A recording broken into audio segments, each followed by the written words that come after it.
कहानी लालची बहू। एक समय की बात है, एक छोटे से गांव में राम और सीता नाम के कपल रहते थे। उनका एक अर्जुन नाम का बेटा था, जिसकी शादी रिया नाम की लड़की से हुई थी। राम और सीता कड़ी मेहनत करते थे और अपने बुढ़ापे के लिए पैसे बचा थे।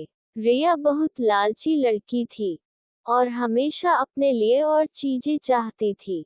जैसे जैसे साल बीतता गया, रिया का लालच और बढ़ता गया। वह अपने पास रखे चीजों से कभी संतुष्ट नहीं रहती थी। वह हमेशा अपने सास ससुर से महंगे तोहफे मांगा करती थी और उनके बचाए हुए पैसों में से भी कुछ हिस्सा अपने लिए मांगती थी। राम और सीता बहुत ही अच्छे पेरेंट्स थे, इसलिए उसकी सारी जरूरतों को पूरा करते थे ताकि परिवार में शांति बनी रहे।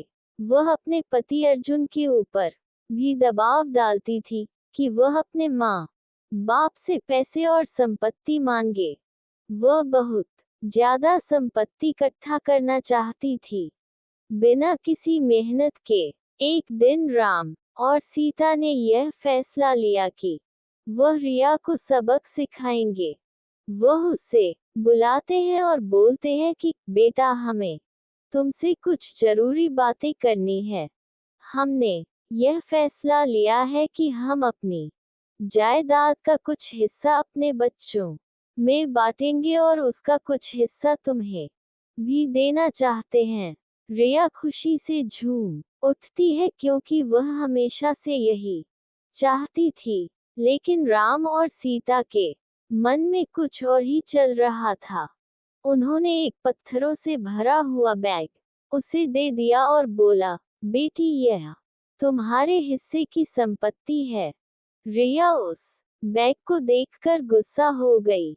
उसने उस पत्थर से भरे हुए बैग को जमीन पर फेंका और जोर से चिल्लाते हुए बोली कि मेरी मजाक उड़ाने की तुम्हारी हिम्मत कैसे हुई? मुझे पैसे चाहिए, ये पत्थर नहीं। राम और सीता ने शांत तरीके से उसे समझाया और बोले, रिया, सच्ची संपत्ति सिर्फ पैसे और चीजों के बारे में नहीं है। ये प्यार, दया और जो कुछ भी तुम्हारे पास है, उसके लिए आभारी होने के बारे में है। हमने हमेशा तुमसे प्यार किया है और तुम्हारी देखभाल की है, और यह पैसों से भी अधिक कीमती है। रिया को एहसास हुआ कि वह लालच में कितनी अंधी हो गई थी। उसको अपने किए गए बर्ताव के लिए पछतावा होने लगता है। उसने अपने सास और ससुर से माफी मांगी और अपने तरीके बदलने का वादा किया। उस दिन के बाद से उसमें बदलाव आया और वह एक अच्छी बहू बन गई। रिया के बदलाव की बात पूरे गांव में फैल गई और सभी ने एक बेहतर इंसान बनने के लिए उसकी प्रशंसा की। रिया अपने परिवार का ख्याल रखते हुए और उनके बीच मिले प्यार के लिए आभारी होकर हमेशा खुश रहने लगी।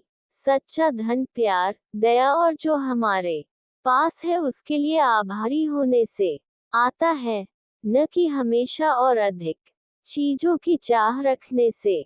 अगर आपको कहानी अच्छी लगी हो तो अपने दोस्तों के साथ भी शेयर कीजिए और कमेंट में जरूर बताएं कि कैसी लगी है कहानी। और हाँ, चैनल को सब्सक्राइब करना ना भूलें। धन्यवाद।